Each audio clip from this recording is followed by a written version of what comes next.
안녕하세요. 슬기로운 베트남 생활 블루에버입니다. 한국의 경제개발이 한창인 1960년대는 경제성장률이 매년 10% 이상 어렵지 않게 찍었으며 1980년대는 7.5%에 달할 정도였는데요. 2000년대에 이르러 IT 혁신과 고부가가치 산업으로 전환에 성공하여 그 어렵다는 중진국의 함정을 성공적으로 돌파했는데요. 6.25 전쟁 직후 1953년 당시 한국의 1인당 국민소득 GDP는 아시아 최빈국 수준인 67달러부터 시작해 1994년에는 10,000달러, 2024년 현재 34,000달러에 달할 정도로 이제 한국은 아시아를 넘어 세계를 선도하는 선진국 반열에 올랐습니다. 베트남 역시 도이모의 정책 이후 1991년 본격적인 성장이 시작되어 2008년까지 매년 경제 성장률 7% 이상 빠르게 성장하였는데요. 베트남은 1990년 1인당 GDP가 98달러로 당시 아시아 최빈국 중 하나였지만 이후 빠르게 성장하여 2008년엔 1,024달러로 중하위 소득국가에 도달하였고 2024년 현재 GDP는 4,600달러를 가리키고 있습니다. 베트남 정부의 2021년부터 2025년 사회경제개발 5개년 계획에 따르면 베트남의 2025년 1인당 GDP 5,000달러,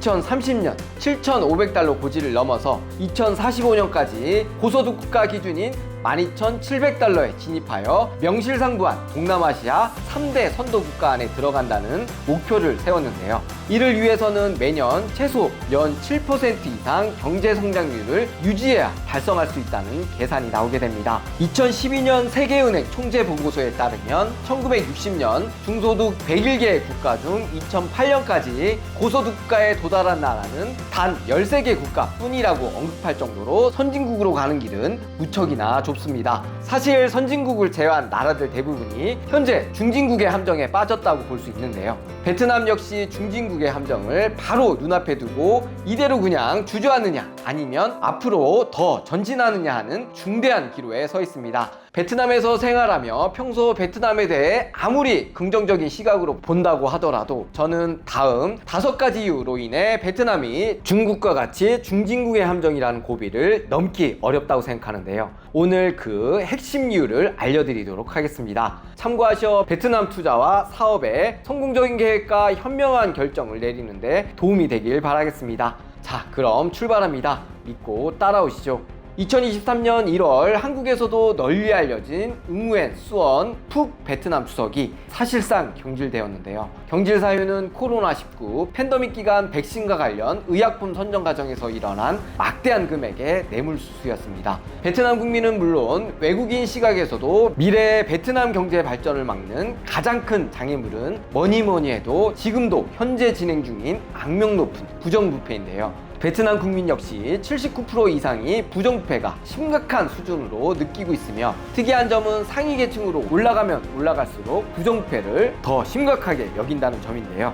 베트남 사회의 막연한 부정부패로 인해 온갖 편법과 뇌물이 난무하여 사회 전체 공정 경쟁을 저해하고 시장을 왜곡하는 등 부정부패로 인한 베트남의 폐해는 끝도 없어 이루다 말로 설명할 수도 없을 정도입니다. 외국 기업이 베트남에 진출 시 정식 절차 없이 토지 허가와 공장 건설을 위해 당국에 뇌물을 뿌리는 것은 베트남에서 공장을 짓기 위해 더 이상 특별한 것도 아닌 당연한 상식에 해당될 정도인데요. 베트남도 공직자는 일에 한국 돈 100만원 또는 연 합계 300만원을 초과한 금품을 받거나 요구하면 처벌을 하는 청탁금지법이 있지만 뇌물수수 증거를 확보하기 쉽지 않고 빠져나갈 구멍이 너무나도 많아 실질적으로 유명무실한 상황입니다. 또한 공직사회에 뇌물을 받지 않는 사람을 오히려 찾아보기 어려울 정도로 뇌물이 워낙 널리 퍼져 있어 베트남에서 부정부패 처벌은 반대 세력을 제거하기 위해 정치적으로 악용하거나 부정부패 이슈가 터질 때마다 성난 여론을 달래기 위해 보여주기식 푸닥거리 행사로 끝나는 경우가 대부분입니다.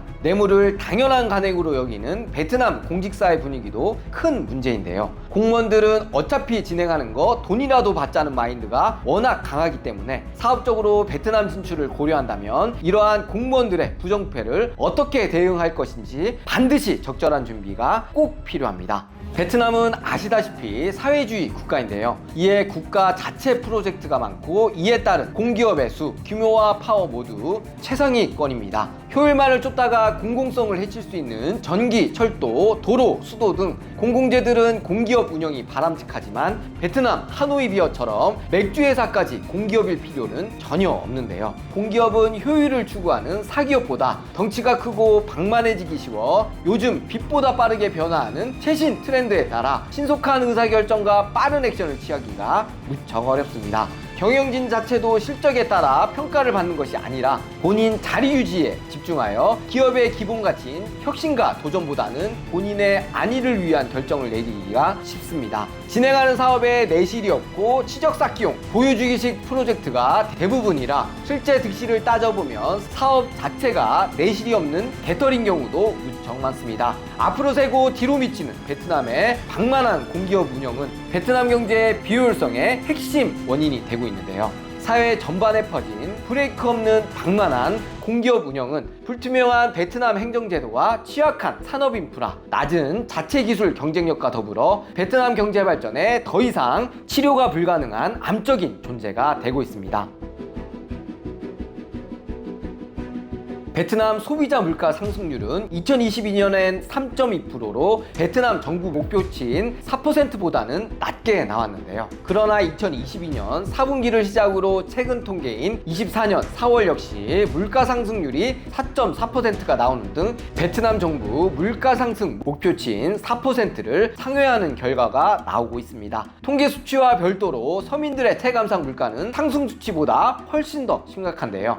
해결 방안도 대책도 없는 만성적인 전력 공급 부족과 발전 단가 상승을 원인으로 베트남 정부는 전기요금 인상을 해마다 연행사처럼 진행하고 있습니다. 2023년 5월 3%, 11월에 4.5% 두 차례 인상을 강행하였고 2024년 들어선 추가로 7.5% 인상하여 서민들은 아무 영문도 모르고 계속 뺨만 얻어맞고 있는 상황인데요. 유류비 역시 우크라이나, 이스라엘 전쟁 등 불안정한 국제 정세로 인해 지속적으로 오르고 있어 치솟는 물가에 더욱 기름을 붓고 있는 실정입니다. 서민 경제에 직접적인 영향을 미치는 주거용 부동산 상황은 훨씬 더 심각한데요. 부동산 가격이나 렌트비 역시 끝도 없이 천정부지로 오르기만 하고 있는 상황입니다. 베트남 정부는 이 상황에 참 타이밍도 잘 맞추어 공무원 기본임금 인상을 20% 단행할 예정에 있어 앞으로 베트남에서 인플레이션은 지속될 수밖에 없으며 초고속으로 상승하는 물가에 맞추어 근로자 급여 역시 앞으로 올라갈 일만 남았다고 보시면 됩니다. 기업들이 오르기만 하는 근로자의 급여를 어디까지 감당할 수 있을지 모르겠지만 해외 기업들이 인건비 상승으로 인해 베트남에서 생산 환경이 악화된다면 옆나라 중국처럼 탈중국화에 이어 탈베트남화로 이어질 확률이 무척 높습니다. 가뜩이나 해외 기업들의 의존도가 높은 베트남 경제에 끝모를 인플레이션으로 인한 인건비 상승으로 기업들의 탈베트남화로 이어진다면 베트남 경제가 다시 나락으로 가는 데는 한순간이라 베트남의 신규 투자나 사업을 고려하기 전 끝없이 올라가는 베트남 물가 상승률을 꼭 예의주시하시기 바랍니다. 베트남 경제의 가장 큰 장점은 뭐니뭐니 해도 인구 황금기인데요. 현재 15세부터 65세 사이 근로인구가 전체 인구의 68.4%를 차지해 국민 2명이 일해서 1명을 먹여 살리는 인구 황금기에 속해 있습니다. 그러나 베트남 통계청 산하 인구노동 통계국에 따르면 15세 이상 노동 가능 인구는 2020년 5,460만 명에서 2021년 5,050만 명으로 지속적으로 줄고 있으며 출산율 역시 빠르게 감소하고 있는 상황입니다. 결과적으로 노동 가능 인구 역시 감소 중에 있는데요. 필연적으로 따라오는 고령화 역시 빠른 속도로 진행되고 있어 현재 인구의 7.6%가 65세 이상의 고령자이지만 2035년에는 전체 인구의 약 14% 이상에 달할 것으로 전망되고 있습니다. 2024년 기준 1억 명에 달하는 베트남 인구를 유지하기 위해서는 최소 2.1명의 출산율이 필요하지만 베트남 출산율은 2002년 2.8명을 정점으로 꾸준히 하락하여 2023년에는 1.96명에 이르렀는데요. 감소 추세가 꺾이지 않아 베트남은 현재 1억 인구를 정점으로 인구가 지속적으로 감소하는 전환기에 들어섰다고 할 수 있습니다. 또한 막연하게 베트남이 한국보다 출산율이 높다고 생각하기 쉽지만 베트남 최대 인구가 모여 사는 호치민시의 경우 실제 출산율은 1.32%로 이미 저출산 초입 단계에 접어들고 있는데요. 과학과 의학의 발달로 베트남 역시 기대 수명은 올라가겠지만 현재 베트남이 베트남이 자랑하는 경제 발전의 핵심 원동력인 노동 가능 젊은 인구는 현재 계속적으로 줄고 있어 예전과 같이 7% 이상 나오는 경제 개방률이 앞으로 점차 꺾일 것은 확실해 보입니다.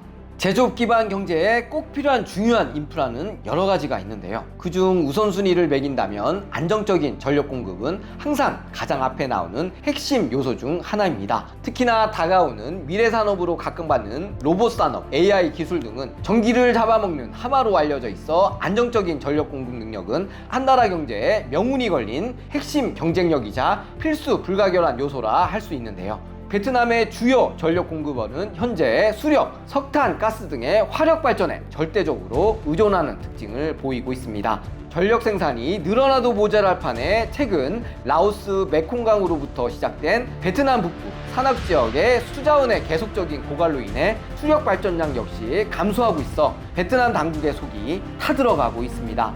최근 제조 공장은 계속 늘어 전력 수요는 늘어나기만 하는데 전력 생산력은 이를 뒷받침해주지 못해 갈 길이 먼 베트남 경제에 제대로 발목을 잡고 있는데요. 현재 전력 생산 시설로 여유 전력 없이 하루하루를 빠듯하게 겨우겨우 버티고 있는데 만약 전력 생산에 조금이라도 차질이 생긴다면 베트남 경제의 입힐 데미지는 상상조차 할 수 없을 정도로 심각한 수준입니다. 안 그래도 산업에 전력이 부족한 마당에 에어컨 없인 1시간이라도 버티기 어려운 베트남 여름철은 민간 전기 수요 없이 폭발하는데요. 이 기간에는 베트남 중심인 수도 하노이 도시만 산업단지라고 해도 전력 부족으로 인해 순환 정전을 하고 있는 상황입니다. 이에 공장 운영을 강제 중단하는 기업이 속출하고 막대한 피해를 야기하고 있습니다.